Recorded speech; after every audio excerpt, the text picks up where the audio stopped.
Hello, this is Anne. I thought it would be a good idea to go over a model paper for the Frankenstein critical paper that's due this term. Let me begin with the week 9 assignments. That's in your My Heritage page. You should email this assignment to me, and it should be 3 to 4 typed double-spaced pages. You can use MLA or APA format. If you're going into humanities, use MLA. If you're going into education, possibly for a master's or anything in your future, then you should use APA. A minimum of 3 sources, including the Frankenstein text. Grading criteria, there is a grading rubric available on this same page. And I'm hoping that most of you have bought the Norton Critical Edition because that just makes this paper assignment so easy. There are dozens of articles contained in that critical edition, and you don't even have to go out and do a search. But if you can combine articles from the book, from the Norton Critical Edition, and maybe go and search on JSTOR or Lion in ProQuest and find another one. Or if you did not buy the Norton Critical Edition, you can just take 2 articles from JSTOR or Lion in ProQuest. If you've never used JSTOR before, here's an easy click link. Excuse me, I've got a really bad cold, so we're glad you're glad that we're online. Research for a purpose. Here's our research topic. Abraham Lincoln was foreign policy. Okay, so that's just a real short tutorial, about 6.5 minutes. If you haven't used JSTOR, you will know how after that tutorial. Okay, so you can use these articles in one or more of a variety of ways. You can summarize the article or summarize part of it to bolster your own argument or parts of your argument. You can criticize or argue against the article in order to bolster your own argument or parts of your argument. You can analyze the article to bolster, again, your argument or parts of your argument, or use it, or use the whole article or just even one idea from the article as a springboard for your entire argument or part of your argument. Sometimes students will take one article and use that mainly to argue and discuss their point, and then use the second article as just a supplement, like using just a quote or 2. So the emphasis is on one article, and that's just fine. Okay, there are different ways you can approach this. Many critical approaches suggest themselves. You can choose a cultural, historical criticism, biographical. Mary Shelley is had one of the most interesting lives, so many students want to talk about her life. Thematic criticism, that's not very common. Structural criticism or technical, and that would be like how the author achieves particular effects through the way the text is structured. Some people really, like the linguistics people, like to get into this. Feminist criticism, really common, again, because of Mary Shelley's parents, especially her mother, and again, the lifestyles that the Shelleys were participating in. Makes feminist approach really interesting. You can compare Frankenstein to another literary work, past, present. Marxist, socialist, classist are good approaches. Psychological. There are so many ways of approaching. And I'll go to the model, which actually does sort of a combination of feminist with biographical. So let me go ahead and look at the model paper. I'll read through some of it. Mary Shelley and Frankenstein. As I read through, I want you to pay particular attention to every time a source is used and how it is documented in the paper, because that's usually, what people really need to learn how to do. Mary Shelley wrote a story that set itself apart from all others, and it has withstood more than 200 years of criticism. Frankenstein reflects society's views toward women, not only in its own time, but to some extent in our time as well. Shelley wrote her female characters in very submissive roles, with no control over their own lives. Men dominated women at home, work, and in society. Shelley's own life was one of great tragedy. Her mother was a fiercely independent woman and struggled for women's rights at the time. However, she died days after giving birth to Mary, who consequently grew up in a male-influenced society devoid of a strong female role. In Frankenstein, Shelley's women are opposite of the kind of woman her mother was. She chose to exhibit these women in much weaker and more fragile roles, which begs the question or questions, was Mary Shelley in her own way, let me scoot this up a little bit, was Mary Shelley in her own way presenting these women in such insubstantial roles to exhibit the audacity of society's view of women, to be seen and not heard, or could she be reflecting something much more sinister? Her inner self at a time when she had lost so much. So here's her thesis question that the paper will attempt to answer. Could this be her way of giving life to an infant of sorts and controlling or dealing with the pain of her own loss? Before Mary was barely 17 years old, she had left home with a married man and within months had delivered an infant that had died within days after birth. It was during this period when Mary Shelley conceived, I love the use of conceived here, conceived the story we have come to love, Frankenstein or the modern Prometheus. Mary Shelley created an ominous and tragic tale of a man who created a monster, Dr. Victor Frankenstein. He had done the unthinkable. He defied the order of nature and created a child, a monster. Shelley describes the early morning Victor Frankenstein gave birth to the creature. Lots of quotes. You want to use a lot of quotes in your paper. How can I describe my emotions at this catastrophe? This is the voice of Victor Frankenstein. How to delineate the wretch whom with such infinite pains and care I had endeavored to form. His limbs were in proportion, and I had selected his features as beautiful. Beautiful! Great God, his yellow skin scarcely covered the work of muscles and arteries beneath. His hair was of a lustrous black and flowing.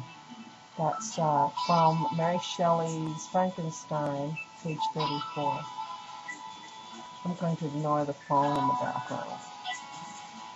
Here Shelley illustrates the moment of beholding, the same every mother has when she gives birth, especially to their first child, a feeling Shelley herself no doubt had at the sight of her firstborn. But Frankenstein's moment is mixed with, overcome by, horror. But these luxuriances only formed a more horrid contrast with his watery eyes that seemed almost of the same color as the dun white sockets in which they were set, his shriveled complexion and straight black lips. That's Shelley, page 34, from the text. Now notice she has included the author with the page number, although it's fairly clear that this is from her use of the text. So the word Shelley is not really even necessary here. This would be enough just to put in 34 because it is so clearly marked in the text. that we're using Frankenstein. This image invokes a corpse. Shelley also had first-hand experience with death, that of her own infant. I wonder if her own infant's lips were straight and black and the complexion shriveled. That's a great question. With this creation, wait a minute, yeah. With this creation of Dr. Frankenstein's, good or indifferent, he has bypassed the necessity of the female. Shelley attempts to demonstrate the feeling society had of women at that time. They were an adornment, and they were looked upon as unintelligent and were not afforded the same respect as men. A very forbidding position to be in. In Mary Pooty's article, My Hideous Progeny, Mary Shelley and the Feminization of Romanticism, she states, after animating the monster, the product and symbol of self-serving desire, the exhausted scientist is immediately confronted with the dream explication of his crime. Having denied domestic relationships by indulging his selfish passions, he has, in effect, murdered domestic tranquility. That's pages 334, 335, and it's clear that those pages are referring to the Hoovy article. Frankenstein, in fact, has done away with the need for women, the home, and the heart of society. Furthermore, Mary Poovy illustrates Frankenstein's ego, quote, in effect, animating the monster completes and liberates Frankenstein's egotism, for his indescribable experiment explicitly objectifies desire. Paradoxically, in this incident, Shelley simultaneously literalizes the ego's destructiveness and sets in motion the more figurative, symbolic character of the monster, page 335. So every quote needs a page reference. It is my belief that Frankenstein wanted to have complete control. The man's ego was considerably large. He wanted to maintain control in all aspects of his life, even his masculine sexual desires. I believe Frankenstein could not deal with relinquishing his desire to a woman. The moment of sexual ecstasy was a situation he felt gave the woman power.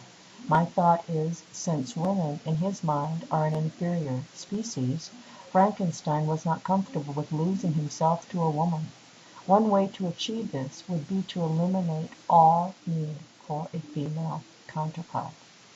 Now, I'm just going to stop and mention one idea here, is that when this student uses this quote and identifies it, documents it by adding the page number in parentheses at the end, she doesn't just stop there. The quote never stands alone, and this is why this is a good sample paper. She goes on then to explain the quote and connect it directly to her idea,